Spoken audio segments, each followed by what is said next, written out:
러닝 처음 시작했을 때 집에 있는 운동화 아무거나 신고 뛰시나요? 절대 그러지 마세요. 초보 러너가 제대로 된 러닝화를 신고 뛰지 않는다면 부상이 올 수도 있습니다. 저도 반스 신고 뛰었는데 점점 다리가 아파오고 발도 더 피로하더라고요. 그래서 러닝화를 신어야 하는 이유와 저희가 러닝을 뛸 때 신고 있는 제품을 추천드릴 건데요. 러닝화 어떤 거 사야 되는지 모르는 분들한테 도움이 되실 테니 영상 꼭 보고 러닝 구매에 도움을 받으세요. 시작합니다. 같이 달릴래? 제가 본격적으로 달리기를 시작했던 제주도가 생각나는데요. 제주에서 직장 생활을 하며 일 끝나고 동료들과 의미 있는 시간을 보내고 싶어 취미로 달리기를 시작하였습니다. 그때는 기숙사 한켠에 굴러다니던 아무 운동화를 신고 달렸었어요. 그러다 보니 발목, 다리 등 안 아픈 곳이 없더라고요. 여기서 잠깐 초보 러너분들 발에 상당한 충격을 가하는 운동이에요. 꼭꼭꼭 제대로 된 러닝화가 필요합니다. 연구에 따르면 적절한 러닝화를 신으면 발바닥 압력을 분산시켜 피로골절, 족저근막염, 무릎 통증 등 부상의 위험을 줄일 수 있어요. 또 초보 러너는 달리기 자세가 익숙하지 않아서 발목을 다칠 위험이 큽니다. 때문에 초보 러너에게 러닝화는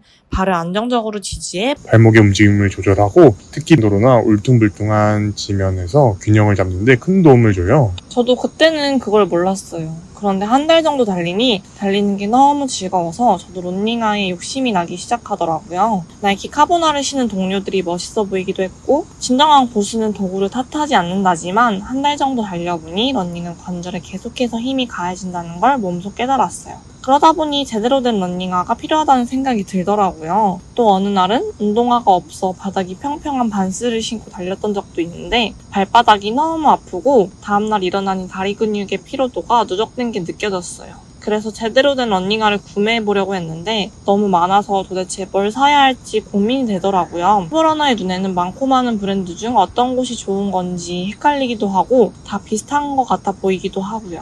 그래서 이왕 사는 김에 제대로 된 러닝화를 사고 싶어 동료의 베이퍼 플라이를 검색해보았어요. 무게는 200g, 반발력, 성능은 말할 것도 없이 최고라는 후기들이 넘쳤어요. 하지만 29만 원인 가격을 보니 순간적으로 부담이 되었고 또 초보 러너인 나에게 정말 필요할까? 되묻게 되었어요. 그러다 보니 러닝화 구매를 점점 미루며 망설이고 있더라고요. 또 검색해보니 카보나는 내구성이 떨어져 비교적 오래 신지 못한다는 글도 보았습니다. 그때 이런 생각이 들더라고요. 초보 러너가 러닝화를 고를 때는 어떤 기준으로 골라야 할까요? 우선 사이즈는 조금 여유있게 선택하는 것이 좋고요. 여기서 조금이란 기준은 발가락 부분에 약 1cm의 여유, 공간에 있는 걸 말하는데요. 너무 타이트하게 신으면 러닝 중 발가락이 신발 끝에 부딪혀 물집이 생기거나 발톱이 상할 수가 있습니다. 그리고 초보 러너의 경우 러닝 기술이나 근육이 충분히 발달하지 않은 상태이기 때문에 쿠셔닝이 없는 러닝화를 신을 경우 부상 위험도가 되게 높아집니다. 해당 기사의 연구 결과들을 보면 쿠셔닝이 있는 러닝화를 신으면 러닝 중 발이 지면에 닿을 때 발생하는 충격을 효과적으로 흡수하여 관절과 근육에 가해지는 스트레스를 줄인다는 결과를 볼 수 있습니다. 그럼 모든 사람들의 발에 쿠셔너가 좋다는 건가요?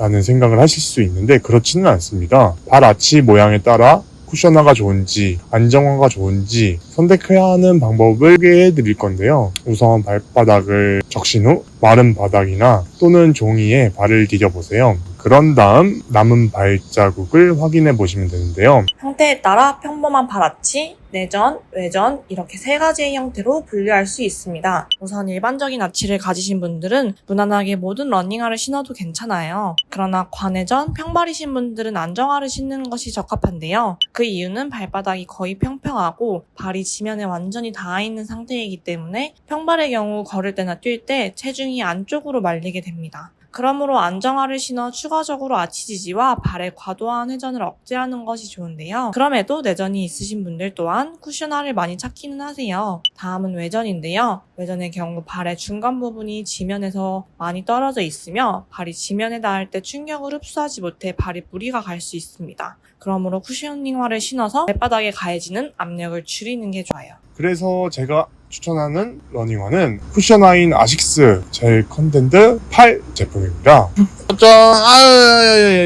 가격은 75,150원. 엄청 파격적이죠. 그리고 오프라인 마트보다 저렴하다는 댓글이 있더라고요. 아래 공 댓글로 바로 가기 링크 고정해 두겠습니다. 초보 러너분들도 처음 러닝화를 살 때 가격 부담 없이 신을 수 있는 러닝화라고 생각해요. 또한 아식스 젤 컨텐트 8은 후족부는 발의 뒤쪽 부분인데요. 이 후족부에 특허받은 젤이 들어가 있어서 충격을 효과적으로 흡수합니다. 때문에 우수한 쿠셔닝으로 착지감이 부드러운데요. 딱딱한 러닝화를 신고 뛰는 것보다 부상 위험도를 훨씬 낮춰줍니다. 또한 미드솔의 경우에는 아식스에서 개발한 신소재인 앰플리폼을 사용하였다고 하는데요. 제가 정말 자세히 알아보고 여러분께 리뷰를 하고 싶어서 앰플리폼이 어떤 소재인지 정확히 파악하고 싶었어요. 그래서 아식스에 메이가 전화 문의를 하였으나 앰플리폼 소재에 대한 상세한 답변은 받아볼 수 없었습니다. 그래서 제가 서치한 결과로는 앰플리폼은 부드럽고 유연한 스펀지 같은 소재로 발의 움직임에 따라서 잘 구부러지고 내구성이 좋아서 오랫동안 사용할 수 있다는 장점이 있어요. 또 전통적인 이 소재에 비해 앰플리폼은 더 부드럽고 티와 같은 더 단단한 소재보다 유연성이 뛰어나 발의 피로도는 줄이고 러닝의 효율성은 더 높일 수 있습니다.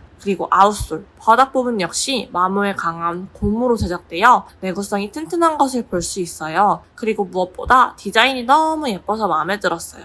단점이라면 깔창 부분이 분리가 안 되어서 불편할 것 같다는 생각이 드네요. 또 깔창을 따로 까시는 분들은 꼭 참고하셔야 될 것 같습니다. 같이 달릴래? 제가 운동선수 생활을 마치고 코로나 시기에 다시 러닝을 시작하려고 나이키에서 10만원 이하 러닝화를 샀었어요. 모델명은 정확히 기억이 안 나지만 나이키의 특유의 디자인이 이뻐서 인터넷으로 구매했었는데요. 그런데 막상 배송을 받아보니 신발이 너무 딱딱하고 충격이 그대로 전해지는 러닝화여서 초보 러너분들이 신었으면 부상을 당하기 쉽겠다라는 생각이 들더라고요. 그래서 이번에 러닝을 또 다시 해보기로 마음을 먹었을 때는 선수 시절 즐겨 신던 아식스가 생각이 나서 젤 컨텐트 8을 구매하였습니다. 아식스 브랜드가 동양인 발에 맞춰서 나와서 이번 러닝화 구매는 대만족이었습니다. 제가 직접 신어보고 리뷰하는 제품이니 초보 러너분들 중 추천화가 필요하시다면 아식스 젤 컨텐트 8을 추천드릴게요. 여러분들은 어떤 러닝화를 신고 달리고 계신가요? 좋았던 러닝화가 있다면 댓글로 알려주세요. 제가 혹시 모르는 제품이 있다면 저에게도 같이 달릴래를 봐주시는 구독자분들에게도 많은 도움이 될 거예요.